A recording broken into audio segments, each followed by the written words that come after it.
Can you cure IBS permanently? In this video, I'm going to map out how I cured my IBS and went from extremely symptomatic to absolutely zero symptoms and being able to eat anything I want, live life normally, in order to help you map out your journey to get back to where you want to be. So I'm going to say up front, I don't think that diet, medication, or supplements are the best way to approach curing your IBS permanently. I think that the nervous system is the most important root cause of dysregulation of the gut. That being said, after the nervous system is well balanced, I think there's a very strong case to be made for dietary modification and for supplements and perhaps even medication. And all of those played a part in my recovery. And I think all of them were essential. It just has to happen in the right order for you. And obviously, we're all a bit different. So that takes some experimentation and some trial and error. So when looking at diet, there's fundamentals and there's things which are optional. So let's start with the fundamentals. I don't know if any of you have read the book Ultra Processed People. It came out recently by a British doctor, and he researched very deeply all the different effects on your health that come from eating a highly processed diet. And he looked at different indigenous people, for example, who'd been introduced to a highly processed diet and the effect on their health, which came extremely quickly afterwards. He also made a strong connection, which is now in little doubt, between eating a highly processed diet and chronic diseases of all different types, obviously including gut issues. So, he made the point that in the UK, over 60% of what most people eat is highly processed, to the point where they might not even notice that it's highly processed because it's the most readily available food. So if in a supermarket, you're always reaching for instant ready foods, even if they look like healthy options, like maybe hummus or something like that, it's likely to contain sugar. It's likely to contain additives. An easy rule is if it contains anything which you don't recognize and have in your cupboard, if your grandma wouldn't use it, then you shouldn't be using it, at least not on a regular basis. And you probably shouldn't for more than sort of 5% of your diet. It can become a kind of neurosis in itself to absolutely avoid ultra-processed food, because in this day and age, it's nigh on impossible to do so. But, avoid as much as you humanly can. He makes the point in the book that we're effectively being experimented on every single day by companies who have a huge profit incentive in making foods hyper-palatable or really moreish. So the more we eat of those foods, the more money they make. And they literally have panels of people sitting around thinking which additives they can add in to foods to make you eat more of them and, raise their profits. So you need to think about that every time you're making selections of food, and try and eat local, eat whole food, and make food from scratch as much as you can. So in summary, this would be avoiding the SAD diet, which is the standard American diet, which is highly processed, lots of things wrapped in plastic from the supermarket with many chemical additives, lots of E numbers, lots of things you don't recognize. I would avoid them as much as possible. The next thing I would do as a fundamental for food is to try to work out with a food diary which things aggravate you. Now, there are things that aggravate a lot of people, for example, soy, corn, wheat, dairy, legumes of all different types, high histamine foods, which you can easily look up. All of those things aggravate different people. So you have to really try them out and see if they aggravate you by keeping quite a detailed diary. And if you do that and you find that it does aggravate you, it's best just to cut it out for a while and then reintroduce just a tiny little bit of it at different times of day. Because the time of day you eat food is also quite important, because your digestive enzymes, are available in different quantities at different times of day. So try that before going off of food forever and developing a fear for it, because you can actually create quite a strong neurosis around a specific food and think it's dangerous, basically. And your brain will start to make that a self-fulfilling prophecy and start reacting to it psychosomatically. So that can be a big problem and can really limit the foodstuffs which you can eat. So if you are in that stage now, I really recommend you to very gradually introduce one food at a time back into your diet. Obviously, if you can do this under medical supervision, so much the better. Another absolute fundamental for diet would be not spiking your blood sugar. I don't know if any of you have seen the work of the glucose goddess. She has a big Instagram following. She talks a lot about different food ordering and how that can affect your blood sugar spikes. So basically what you want to do is avoid eating heavy carbohydrate meals or very sugary meals on an empty stomach. So the type of Italian style breakfast of having something sweet with a coffee spikes your blood sugar a lot. Whereas something like eggs, oil, things like that, slow down the digestion of any subsequent carbohydrate you eat. So that means if you eat eggs and oil and I don't know, some high protein, maybe a little bit of meat for breakfast, and then you ate something like, even if you ate a donut, you'd have a significantly lower spike in your blood sugar than if you just ate the donut by itself. So the ideal order to eat these foods in is fibrous veggies and things like that, like salads, and then proteins and fats, and then finally carbohydrates and sugars. Even if there's a very small interval between eating those foods, it can have a significant impact on your blood sugar. And there are reports that people have recovered from all sorts of chronic issues just by doing this very simple, low effort thing. So why not? Especially if you notice yourself getting hangry, i.e., angry and hungry, very soon, like 2 hours after a meal, that's a strong indication that your blood sugar's gone up and then crashed right back down below baseline. And then you desperately need to eat some sugar to get yourself back to feeling just normal. That's an indication that you're not maintaining your blood sugar well and gives you more of a tendency to eat easy, ultra-processed, sugary food to make yourself feel okay again, because it also affects your mood quite a lot. So really maintain your blood sugar. That's very important. Then we've got optional things that you can do towards your diet, and restrictive diets are one of those things. The most well evidence of these diets is the low FODMAP diet, which is different types of fermentable carbohydrates, which are present in different quantities in different foods. And limiting these in many people with conditions like IBS will limit their reactivity, like i.e. they won't feel so bloated because their bacteria in their digestive tract won't be feasting on those carbohydrates. So, that is quite a restrictive diet. The idea is that you then go on to a reintroduction phase. It can work quite well for some people. Relatively few people talk about it being a total cure for them, and it certainly wasn't for me.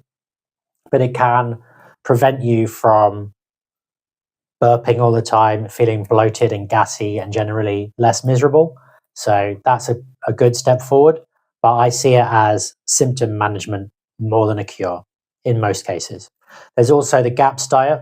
That's much less well evidenced than the low FODMAP diet.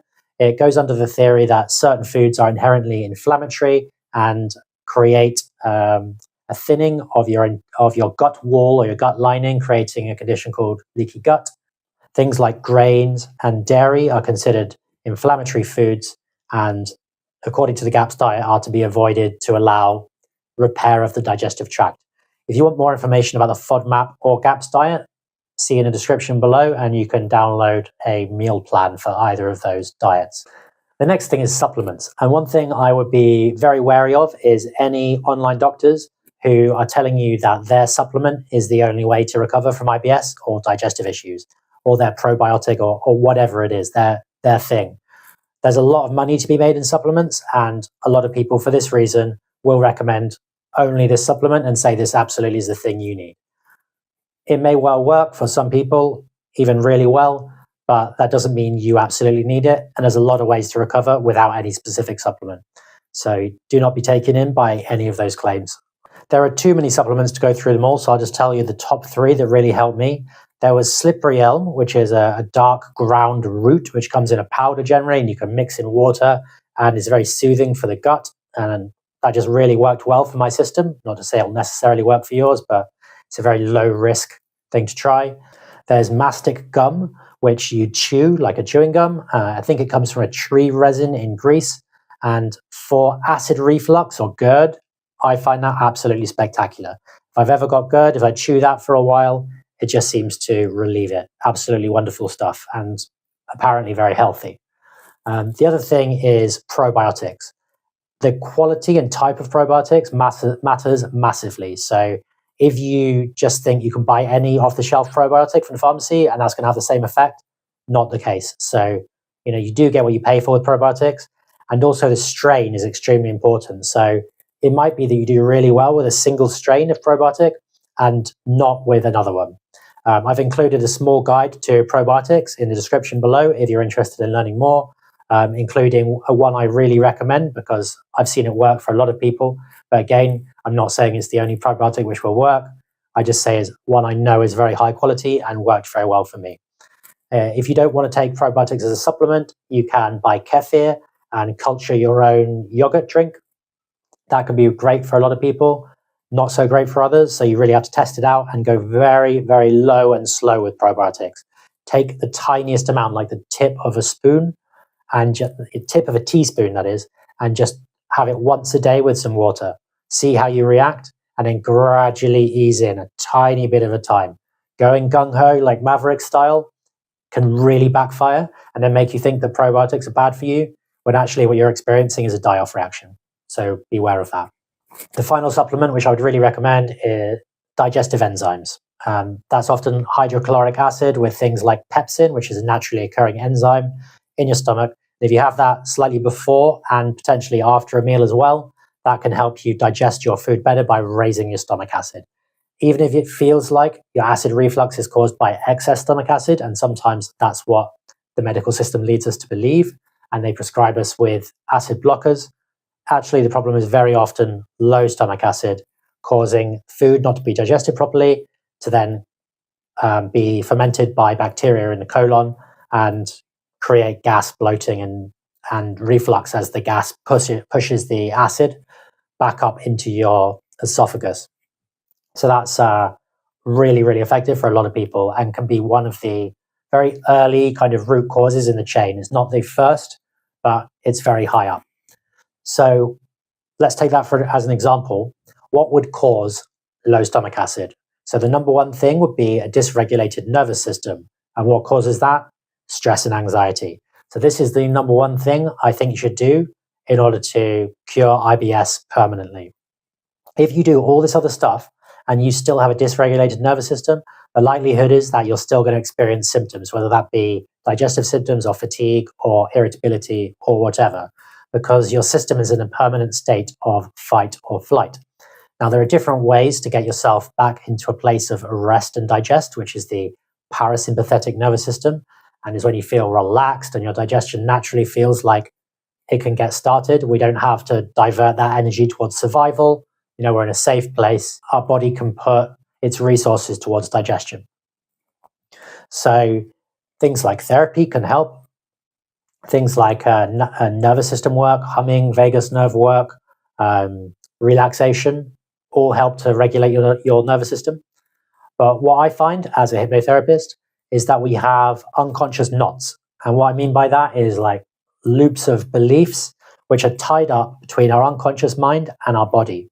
And I see this all the time because people can release these knots during hypnotherapy sessions, and then suddenly symptoms are not a problem anymore. And I'm not saying necessarily every symptom vanishes, although that can happen. What I'm saying is they'll be significantly reduced and then perhaps clear up on their own without any dietary intervention or any supplements, any medications. So what I would say is nervous system works fantastic. The reason I got into hypnotherapy is because I did all that nervous system work on myself and it worked, but I found like there was something missing. And that thing for me was hypnotherapy. It was able to get under the surface and find those like core beliefs, which are just looping again and again on autopilot in my head and really causing my nervous system to constantly go out of balance. Because you can meditate a lot, hum a lot, stimulate your vagus nerve, do all the good stuff, and still just keep topping up that stress and fight or flight on a daily basis until you eventually stop meditating because you get bored of it and then you're dysregulated again. That's quite common. So I think the absolute root cause is unconscious belief systems. And that's why hypnotherapy is between 75 and 85% effective for the treatment of IBS. I mean, what other possible mechanism would there be for words between two people significantly improving IBS symptoms? The only explanation is the nervous system. specifically the enteric nervous system, which goes from the brain down to the gut. And your gut health then influences your brain, and it becomes a kind of vortex, at which point you're anxious because you have IBS because you're anxious, and what's the way out? So the way out, in my opinion, is to do small steps regularly on as many fronts as possible. As I say, with diet, trying to avoid the standard American diet, eating as much whole food as possible, avoiding your triggers and then reintroducing them so you don't create food neuroses. Trying supplements without trying to find a silver bullet magic supplement, because that in itself is a form of stress. Avoid doing too much research because it's highly stressful. Just choose a course of action and stick to it a little bit every day, calming your nervous system down, and ideally doing hypnotherapy to address those unconscious beliefs, to deal with the real root cause and allow those dietary modifications to take effect, because you can't put the cart before the horse. You absolutely need to make sure that you're not continuously topping up your flight or fight response, because that's going to mean you're restricting your diet, making your life pretty miserable for nothing, because it's all just going to come back afterwards anyway. So I hope that was helpful. That's all the stuff which I did to cure my IBS permanently. There's loads of links below. You can go to my website. You can book in a free call for hypnotherapy, and you can do courses on my website. There's all sorts of stuff. So go there if you're interested in all of this, and you'll definitely learn something new.